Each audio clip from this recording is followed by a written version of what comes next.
Hello friends, आपके सामने एक मैंने एक्सप्रेशन लिख रखा है।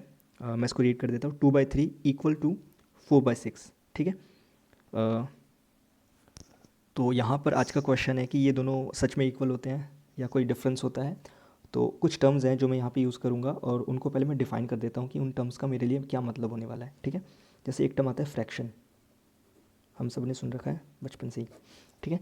तो मेरे लिए जो फ्रैक्शन का मतलब होगा वो क्या होगा, वो एक नंबर होगा a/b टाइप का, जहाँ पे a और b इंटीजर्स होंगे और साथ में एक कंडीशन होगी कि ये जो b है, this number will not be zero. ठीक है। तो ऐसे नंबर्स को मैं कहूँगा एक वो फ्रैक्शन है। ठीक है। जैसे हम नॉर्मली रेशनल नंबर कहते हैं, तो यहाँ पर हमने रेशनल नंबर्स को एक दूसरे तरीके से डिफाइन कर रखा है और कुछ नहीं है। थोड़ी सी और पुरानी बात करें तो हमें पता है कि जैसे 4/6 लिखते थे। ठीक है। और इसी को और कर लो 8/12 है ना। तो ये दोनों आइडेंटिकल तो नहीं है, this and this are not identical. ठीक है। ये दोनों नंबर्स आपस में आइडेंटिकल नहीं, आइडेंटिकल का मतलब है एग्जैक्टली सेम, तो वो तो नहीं है। ठीक है। क्योंकि हमें पता है 6 ये क्या रिप्रेजेंट करता है, ये 6 चीज़ों में से 4 चीज़ों की बात करता है। कैसे बनाएं, ऐसे बनाते हैं, इसकी बात कर रहा है। लेकिन ये क्या कर रहा है, ये इनको भी पार्टीशन कर दे रहा है, यानी कि अब ये वाला इसको रिप्रेजेंट कर रहा है। तो दोनों अलग चीज़ है कि किसी को कितने टुकड़ों में शुरू में बांटा गया था।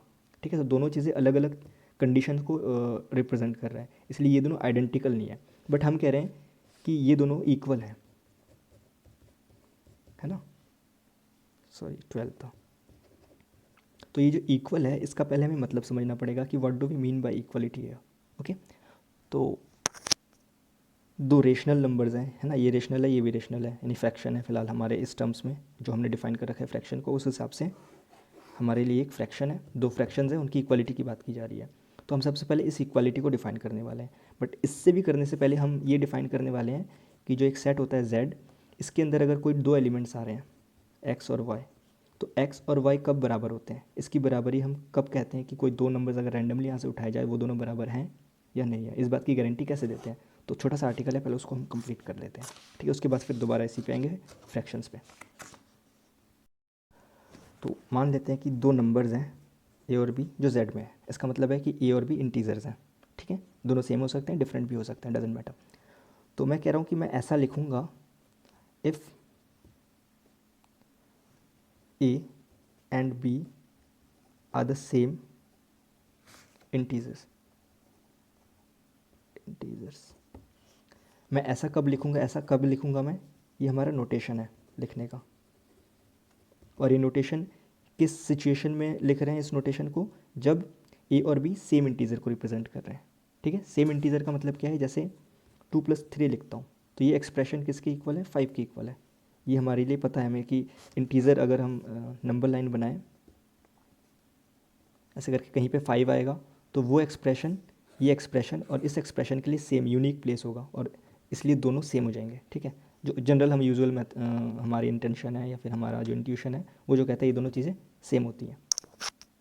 बट मैथमेटिकली इसको हम कैसे डिफाइन करते हैं, this is an equivalence relation जो इस z को पार्टीशन कर देता है, ब्रेक कर देता है। मतलब ये जो अलग अलग बन रहे हैं ना, 0, -1, -2, ये अलग अलग क्लासेस बन चुकी हैं, उन क्लासेस में ब्रेक कर रहा है ये इक्वालिटी। दो नंबर्स का एक हो जाना, जैसे ये और ये नंबर, ये दोनों नंबर एक ही क्लास में लाई कर रहे हैं यहाँ पर। तो ये जो बट रहा है वो क्लास उसमें बट रहा है। जैसे मैं कहूँ कि कोई भी नंबर a बराबर होगा a के, for all a in z, मतलब रिफ्लेक्सिव हो गया। सेकंड, अगर कोई a b नंबर के बराबर है, ये दोनों इंटीजर्स हैं, तो मैं ये भी तो कह सकता हूँ कि b और a भी बराबर होंगे। अगर a की पोजीशन b की पोजीशन ही है तो b की पोजीशन भी a की ही पोजीशन होगी, है ना। ऐसा हर एक के लिए होगा।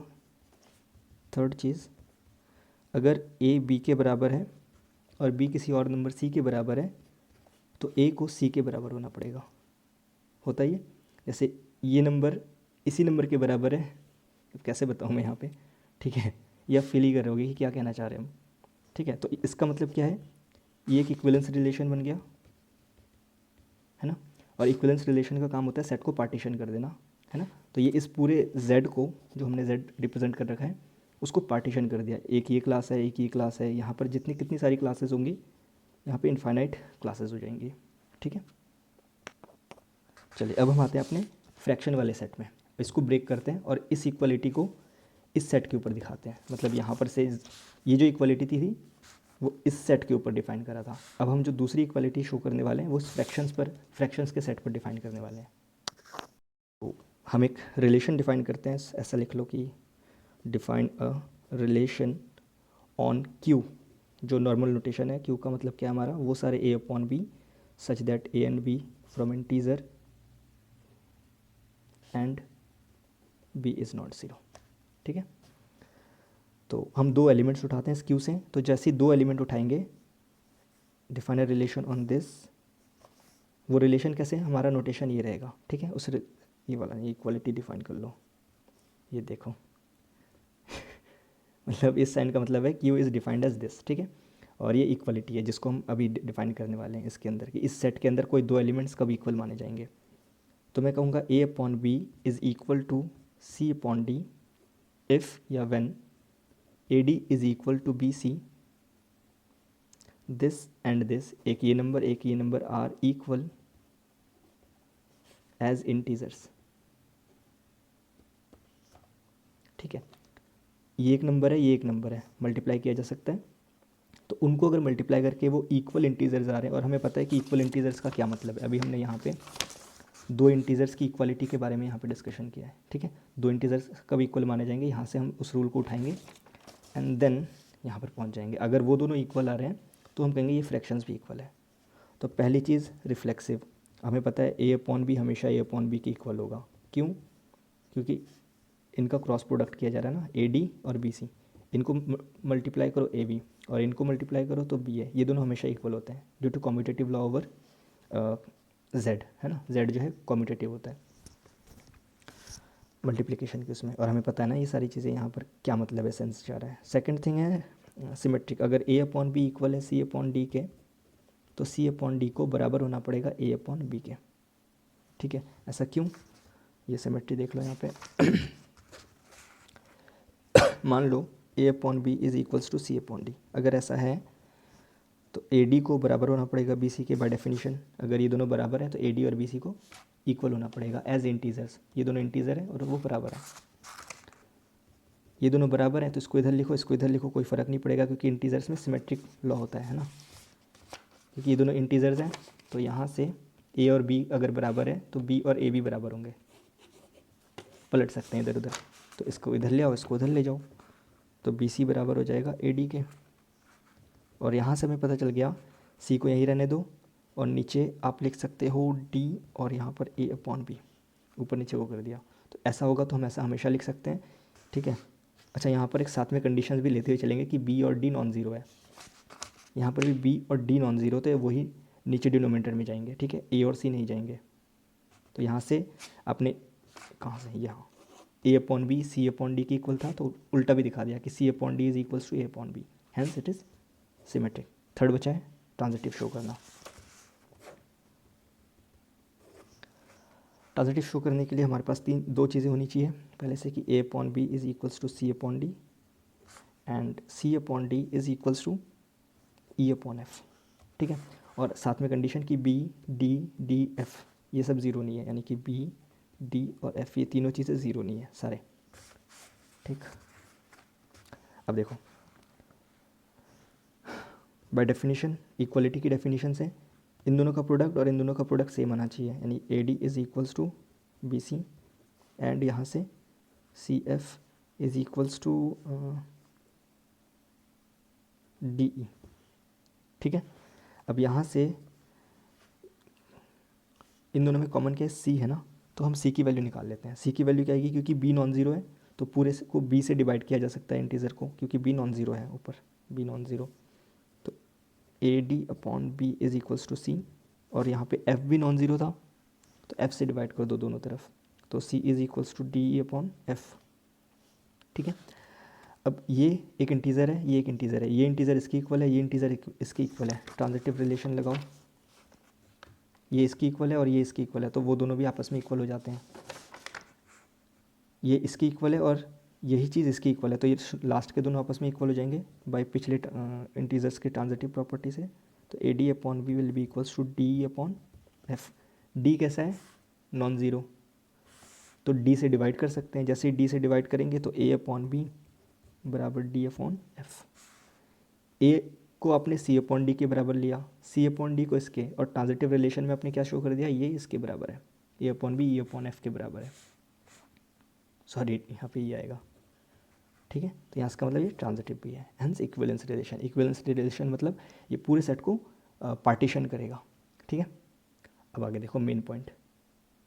तो अभी हमने देखा कि this is an equivalence relation on Q. Q मतलब ये डिफाइन कर रखा था, इसका इस सेट का क्या मतलब है, ठीक है। देन एन इक्विवेलेंस, पूरा लिख लो, इक्विवेलेंस सेट ऑफ फ्रैक्शंस।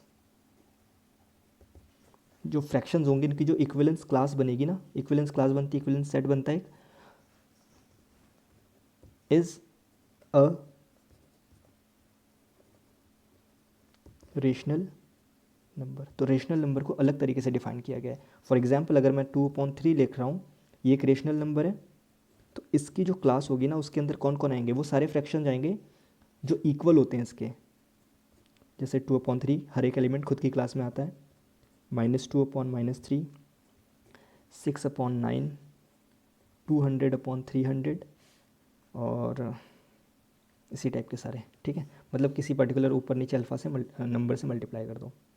और जनरल में 2n/3n, और ये जो n है वो n कहाँ से आ रहा है, n आ रहा है आपका नॉन ज़ीरो इंटीजर्स से, ठीक है। ज़ीरो नहीं लेना है, बाकी उसके अलावा कोई भी इंटीजर ले लो, तो उस टाइप के एलिमेंट्स हैं।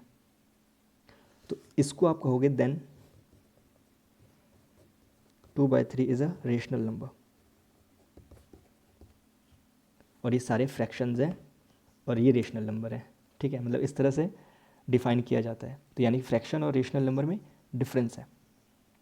और यहाँ से एक और इम्पॉर्टेंट चीज़ इम्प्लाई की जा सकती है कि जो आपका रियल नंबर्स का सेट है ना पूरा आर, उसको बनाने में इनका हाथ है। ये कौन है, रेशनल नंबर्स का।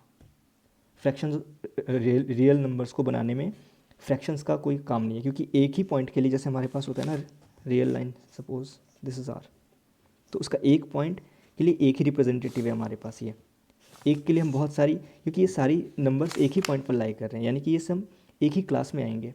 तो यहाँ पर जो रेशनल नंबर है वो है हमारा 2/3 सपोज सॉरी। तो इसी के इक्वल दूसरे नंबर्स भी हैं, जैसे -2/3, फिर 200/300, बट ये सब एक ही पोजीशन को रिप्रेजेंट कर रहे हैं, तो ये सब इसकी इक्विवेलेंस क्लास में आ जाएंगी। और जो हमारे पास रियल नंबर होगा विच इज़ रेशनल नंबर, वो 2/3 होगा, ठीक है। वो यहाँ पर कहा है मैंने। ओके, सो अगर यहाँ से थोड़ा बहुत भी आपको आइडिया लग रहा है तो thank you very much for watching the video.